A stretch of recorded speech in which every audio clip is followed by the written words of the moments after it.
सब अच्छे होंगे।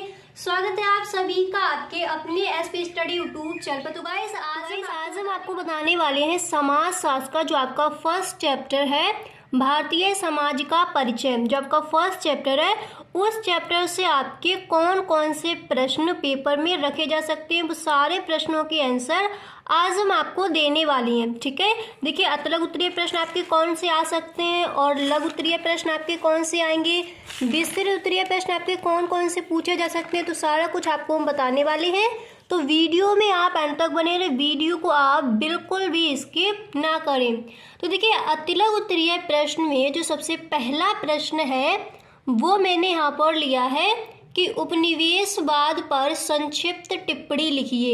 ये प्रश्न बोर्ड एग्जाम में इस बार 100% आ सकता है कि उपनिवेशवाद पर संक्षिप्त टिप्पणी लिखिए। अगर ये अतलघु उत्तरीय प्रश्न में नहीं रखा गया तो लघु उत्तरीय प्रश्न में इसको रखा जाएगा, तो इसको आप अच्छे से तैयार कीजिए।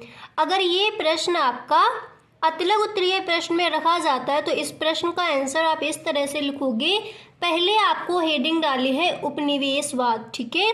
इसके बाद आप लिखोगे सामान्य अर्थ में उपनिवेशवाद से तात्पर्य किसी समृद्ध एवं शक्तिशाली राष्ट्र द्वारा अपने विभिन्न हितों को साधने के लिए किसी निर्बल किंतु प्राकृतिक संसाधनों से परिपूर्ण राष्ट्र के विभिन्न यानी अलग अलग संसाधनों का शक्ति के बल पर उपभोग करने से है। समझ आ गया, उपनिवेशवाद क्या हो जाएगा, ठीक है। अब इसके बाद देखिए आपका जो अगला प्रश्न है, देखिए इसी तरह से हम हर चैप्टर के आपके जो इम्पोर्टेंट क्वेश्चन आंसर है वो हर चैप्टर के इसी तरह से आपको बताएंगे। तो जैसा कि मैंने आपको बताया था, आपका टाइम टेबल बता दिया है। आई होप आप उसी टाइम टेबल से अपनी स्टडी कर रहे होंगे।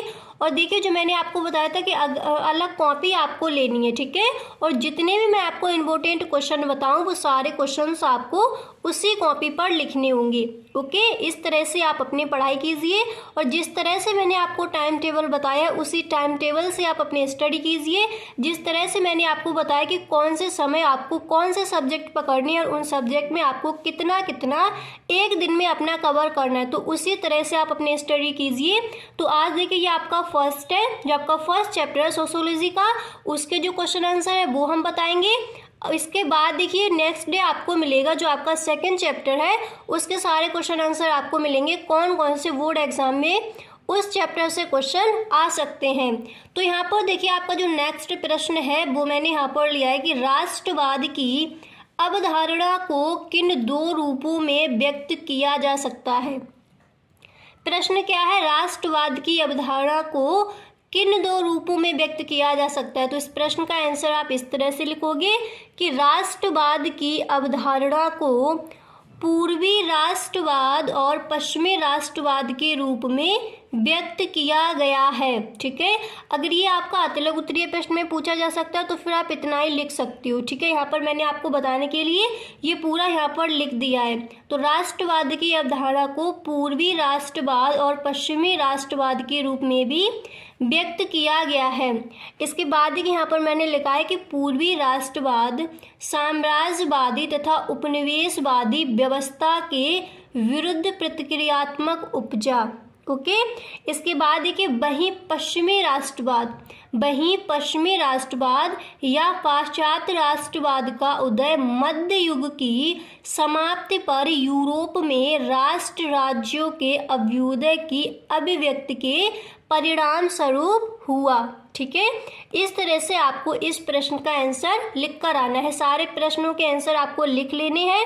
जो आपने अपनी अलग कॉपी बनाई है उसमें ये सारे प्रश्न आपको लिखते जाना है डे बाय डे। ओके, अब इसके बाद देखिए जो आपका अगला प्रश्न है अतिलघु उत्तरीय प्रश्न में, वो आपको तैयार करना है कि भारतीय समाज के 4 मुख्य पारस्परिक लक्षणों का उल्लेख कीजिए, ठीक है। यहाँ पर लिखा है पारंपरिक। भारतीय समाज के 4 मुख्य पारंपरिक लक्षणों का उल्लेख कीजिए। तो देखिए आप इस तरह से लिखोगे कि भारतीय समाज के 4 मुख्य पारंपरिक लक्षण हैं। कौन कौन से? पहला है अनेकता में एकता, ठीक है, और ये आपका विकल्प में भी पूछा जाता है, ठीक है। अनेकता में एकता भारतीय समाज का एक ये पारंपरिक लक्षण है। इसके बाद आपका नेक्स्ट है वर्णाश्रम तथा जाति व्यवस्था का पालन। नेक्स्ट हो जाएगा संयुक्त परिवार प्रणाली तथा पितृसत्तात्मक परिवारों की प्रधानता, ठीक है। इसके बाद जो आपका नेक्स्ट है 4 नंबर पर आपको लिखना है ग्राम्य एवं कृषि समाज की प्रधानता, ओके। अब इसके बाद देखिए जो आपका अगला प्रश्न है यतलग उत्तरीय प्रश्न में, वो आपको एक ये वाला भी तैयार कर लेना है अपने फर्स्ट चैप्टर से कि भारत में राष्ट्रवाद कब और कैसे विकसित हुआ, ठीक है। या तो आपसे इस तरह से क्वेश्चन आस्क किया जाएगा या फिर इस तरह से पूछ लिया जाएगा कि राष्ट्रवाद क्या है, राष्ट्रवाद से आप क्या समझते हैं, या फिर राष्ट्र की परिभाषा दीजिए, ओके। तो देखिए प्रश्न है कि भारत में राष्ट्रवाद कब और कैसे विकसित हुआ। तो देखिए इस प्रश्न का आंसर आप इस तरह से लिखोगे कि हमारे देश में उपनिवेशवाद के प्रसार के उपरांत, हमारे देश में उपनिवेशवाद के प्रसार के उपरांत प्रतिकूल परिस्थितियों के प्रबल हो जाने के परिणाम स्वरूप राष्ट्रवाद का विकास हुआ। समझ आ गया। इसके बाद आप लिखोगे कि ब्रिटिश शासन काल में अर्थात, ओके। इसके बाद आप लिखोगे अर्थात 19वीं सदी के अंतिम चरण में भारत में राष्ट्रवाद क्रमशः प्रबल होने लगा था, ठीक है। इस तरह से आपको इस प्रश्न का आंसर लिखना है कि भारत में राष्ट्रवाद कब और कैसे विकसित हुआ। समझ आ गया आंसर। अब इसके बाद आपके आएंगे लघु उत्तरीय प्रश्न। अब हम आपको बताएंगे कि जो आपका फर्स्ट चैप्टर है उसमें आपके लघु उत्तरीय प्रश्न कौन कौन से इंपॉर्टेंट है, जो बोर्ड एग्जाम में आस्क किए जा सकते हैं। तो प्रश्न पहला मैंने यहाँ पर लिया है कि भारतीय समाज के किन्हीं 2 मूल धारों को समझाइए। भारतीय समाज के किन्हीं 2 मूल धारों को समझाइए। तो देखिए इस प्रश्न का आंसर आप इस तरह से लिखोगे। पहले आपको इस तरह से एक लाइन लिख देनी है कि भारतीय समाज के 2 मूलधार निम्नलिखित हैं, ओके। फिर देखिए इसके बाद आपको लिखना है, इसके बाद आप लिखोगे फर्स्ट है आश्रम व्यवस्था, ठीक है। आश्रम व्यवस्था इस तरह से आपको ब्लैक पेन से लिखना है, हेडिंग डालेंगे। फिर आप लिखोगे इसमें कि आश्रम व्यवस्था भारतीय समाज का प्रमुख मूलाधार है। यह मानव जीवन की यात्रा की सीढ़ियों का सोपान है, जिसको साधन मानकर व्यक्ति अंतिम लक्ष्य अर्थात मोक्ष को प्राप्त करता है। यह व्यक्ति और समाज के समन्वय की अत्यंत महत्वपूर्ण व्यवस्था रही है। वास्तव में हिंदू सामाजिक संगठन में व्यक्ति को ना तो संसार में पूर्ण उदासीन रहने को कहा गया है और ना उसमें पूर्णता लुप्त हो जाने को, ठीक है। फिर आप लिखोगे इसी दृष्टि से आश्रम व्यवस्था का प्रतिपादन किया गया है। इस उद्देश्य को प्राप्त करने के लिए व्यक्ति के जीवन को 4 भागों में, वो 4 भाग कौन कौन से हैं? ब्रह्मचर्य, गृहस्थ, वानप्रस्थ और संन्यास में विभक्त किया गया। ये 4 भाग ही आश्रम कहलाते हैं। समझ आ गया इतना। अब इसके बाद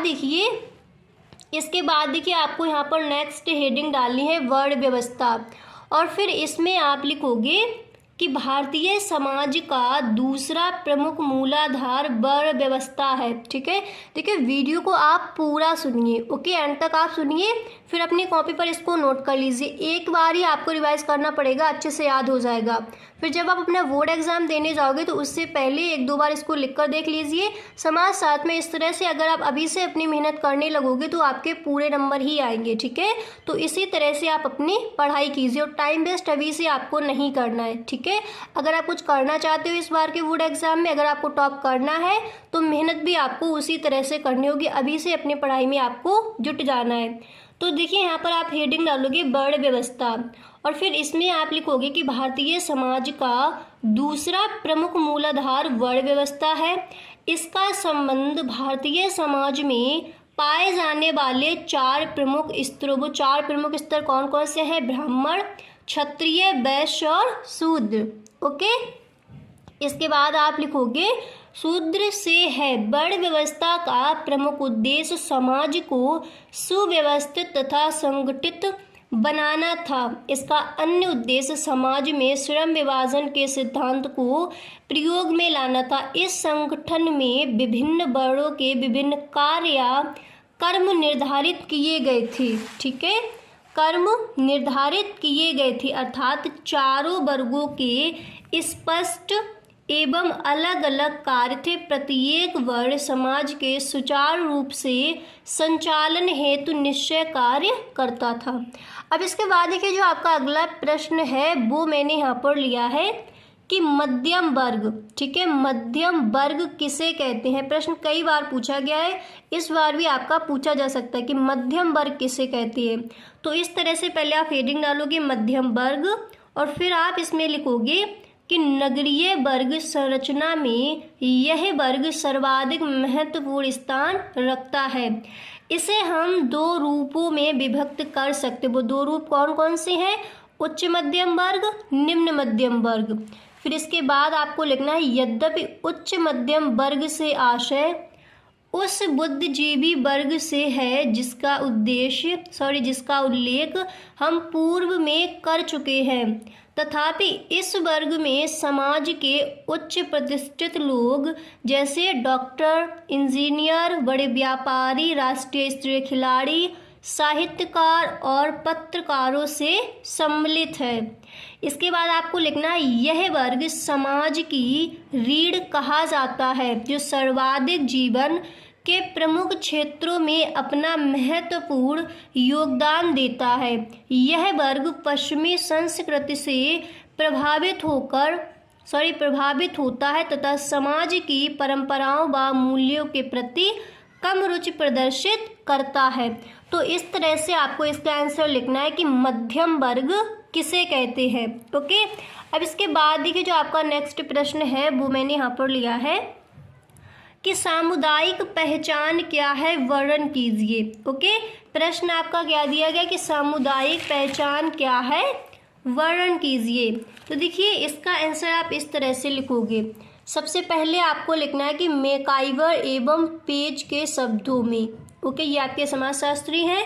मैकाइवर एवं पेज के शब्दों में, फिर यहाँ पर देखिए इस तरह से कॉमा और इन्वर्टेड कॉमा आपको बिगिन करना है। फिर आप लिखोगे जहाँ कहीं एक छोटे या बड़े शहर के सदस्य एक साथ रहते हैं। ठीक है, एक साथ रहते हुए किसी विशेष उद्देश्य में भाग ना लेकर सामान्य जीवन की मौलिक दशाओं में भाग लेते हैं तो उस समूह को हम समुदाय कहते हैं। समझ आ गया समुदाय क्या है? ओके, इसके बाद आप लिखोगे तो उस समूह को हम समुदाय कहते हैं। परिभाषा के आधार पर यह स्पष्ट होता है कि एक निश्चित भूभाग में सामान्य उद्देश्यों की पूर्ति के लिए संगठित समूह को ही समुदाय कहते हैं। ठीक है, अब इसके बाद आपको नेक्स्ट हेडिंग डालनी है कॉपी पर, समुदाय की विशेषताएं। ओके, और फिर आप इस तरह से लिखोगे कि समुदाय की निम्नलिखित विशेषताएं स्पष्ट है। फर्स्ट यहाँ पर आपको लिखनी है कि व्यक्तियों का समूह। नेक्स्ट आप लिखोगे एक निश्चित भौगोलिक क्षेत्र में निवास करने वाला समूह। इसके बाद आपको लिखना है कि सामुदायिक भावना का पाया जाना, सामान्य नियमों की उपस्थिति, स्वतः विकास, एक विशिष्ट नाम। इसके बाद आपको लिखना है कि पारस्परिक निर्भरता। इसके बाद आप लिखोगे कि इन वर्णित विशेषताओं के आधार पर निर्मित समूह को समुदाय कहा जाता है, जैसे गांव, नगर, जनजाति आदि। तो ये आपको लघु उत्तरीय प्रश्न अपने फर्स्ट चैप्टर से इतने आपको लघु उत्तरीय प्रश्न तैयार कर लेने हैं। अब इसके बाद देखिए आपके आते हैं विस्तृत उत्तरीय प्रश्न। तो विस्तृत उत्तरीय प्रश्न में जो आपका सबसे पहला प्रश्न है वो मैंने यहाँ पर लिया है कि भारतीय समाज की मौलिक विशेषताओं की विवेचना कीजिए। प्रश्न कई बार पूछा गया तो इसीलिए इसको मैंने पहले रखा कि भारतीय समाज की मौलिक विशेषताओं की विवेचना कीजिए। तो सबसे पहले आप हेडिंग डालोगे भारतीय समाज की मौलिक विशेषताएं और फिर इसमें आप लिखोगे कि भारतीय समाज की मौलिक विशेषताएं निम्नलिखित हैं। इसके बाद आपको फर्स्ट हेडिंग डाली है अनेकता में एकता, ठीक है। फिर आप लिखोगे कि भारतीय समाज का प्रमुख लक्षण अनेकता में एकता का होना है। भारतीय सामाजिक संगठन एवं संस्कृति में विभिन्न पक्षों में विविध प्रकार की अनेकताएं हैं, ठीक है। इसके बाद आपको हेडिंग डालनी, मतलब इस तरह से ब्लैक पेन से लिखना है उदाहरण। उदाहरणार्थ में आप लिखोगे परस्पर विरोधी विचारधाराएं एवं सिद्धांतों का बाहुल्य तथा भाषाओं रहन सहन के तरीकों, आचार व्यवहार, वस्त्र खाद्यान्न, भौगोलिक परिस्थितियों, प्रजातीय पृष्ठभूमि तथा अन्य वस्तुओं में विभिन्न प्रदेशों तथा एक ही प्रदेश के विभिन्न भागों में बड़ी भिन्नता है। इस तरह से आप लिखोगे। फिर आपको लिखोगे हमारे देश में विभिन्न धर्मों के अनुयायी रहते हैं। हिंदू बहुसंख्यक होते हुए भी विभिन्न मतों में विभाजित है, ठीक है। फिर आपको लिखना है जैसे शैव, वैष्णव, आर्य समाजी तथा सनातन धर्मी। अब इसके बाद देखिए आपको यहाँ पर नेक्स्ट हेडिंग डालनी है संयुक्त परिवार प्रणाली, ओके। और फिर इसमें आप लिखोगे कि भारतीय समाज का अन्य लक्षण संयुक्त परिवार प्रणाली है। इस प्रणाली के अंतर्गत कई पीढ़ियों के लोग संयुक्त रूप से रहते हैं। यह प्रणाली वैदिक काल से आधुनिक काल तक किसी न किसी रूप में चली आ रही है, ओके, चली आ रही है। उसके आगे फिर आप लिखोगे कि परिवार का सबसे अधिक आयु का सदस्य मुख्यतः इसका कर्ता होता है, ठीक है, जिसके अनुशासन के शेष सदस्यों को रहना पड़ता है, ठीक है, जिसके अनुशासन में शेष सदस्य को रहना पड़ता है, वही परिवार का संचालन करता है। अब इसके बाद देखिए आपको यहाँ पर नेक्स्ट हेडिंग डाली है विवाह के विभिन्न स्वरूप। उसी प्रश्न में आपको नेक्स्ट हेडिंग क्या डालनी है, विवाह के विभिन्न स्वरूप। और फिर इसमें आप लिखोगे कि भारतीय समाज के अंतर्गत विवाह के विभिन्न स्वरूपों को स्वीकार किया गया है, जैसे एक विवाह तथा बहुविवाह, ओके। इस हेडिंग में आप इतना ही लिखोगे। इसके बाद आप नेक्स्ट हेडिंग यहाँ पर डालोगे संस्कार, ओके। फिर इसमें आप लिखोगे संस्कार में आपको लिखना है कि भारतीय समाज में परंपरागत रूप में संस्कारों का भी विशेष महत्व रहा है। भारतीय समाज में जन्म से लेकर मृत्यु तक व्यक्ति के लिए विविध संस्कारों का विधान रखा गया है, ओके। इतना करने के बाद यहाँ पर देखिए आपको नेक्स्ट हेडिंग डालनी है कि धर्म की प्रधानता, ठीक है। उसी प्रश्न में जब आप आंसर लिखोगे तो आपकी हेडिंग नेक्स्ट पड़ेगी धर्म की प्रधानता। और फिर इसमें आप लिखोगे कि भारतीय समाज के परंपरागत लक्षणों में धर्म का महत्वपूर्ण स्थान रहा है। आदिकाल से ही भारतवासियों के जीवन में धर्म का विशेष महत्व रहा है। यह सामाजिक जीवन का एक महत्वपूर्ण अंग है। यह सामाजिक जीवन का एक महत्वपूर्ण अंग है जो मानव व्यवहार को नियंत्रित करता है, ठीक है। तो धर्म की प्रधानता में आपको इस तरह से लाइनें लिख देनी है। इतना समझ आ गया? तो गाइस आज के लिए बस इतना ही। मिलते हैं नेक्स्ट वीडियो में। आई होप आपको वीडियो पसंद आया होगा। गाइस अगर आपको वीडियो अच्छा लगा है तो इस वीडियो को एक लाइक ज़रूर कर दें। गाइस अगर आपको वीडियो पसंद नहीं आया है, बिल्कुल भी आपको कुछ भी पसंद नहीं आया, तो फिर इस वीडियो को आप डिसलाइक करके भी जा सकते हो, ओके। Thanks for watching.